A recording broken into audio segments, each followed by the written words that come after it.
So cutting my hair is pretty easy. You know, I was an Air Force guy. I'd take the clippers, set it on number 2, stick the vacuum cleaner in the back, 30 seconds later I had my hair cut. In women, it's a little bit different. Women have been flying in space since the 60s. Lots of female astronauts fly in space, but they normally just let their hair grow long, they put it in a ponytail, whatever. I don't know, it's not an issue. They just don't have to cut their hair.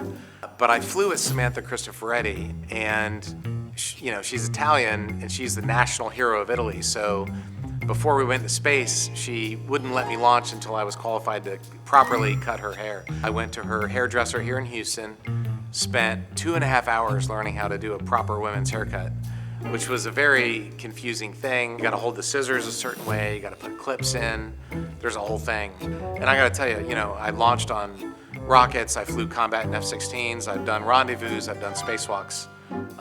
Cutting Samantha's hair was the most stressful thing I've ever done in my life.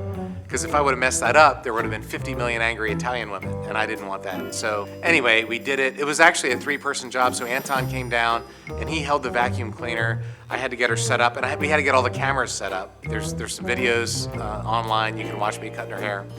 So it turned out pretty good. She seemed happy, so that was kind of one of my more proud moments in space, cutting Samantha's hair. She did not tip me, actually, and we stay in touch pretty often. I'm gonna have to let her know. That's a great question. I gotta talk to Samantha about that. I think the next time we go out for dinner, it's gonna be on her.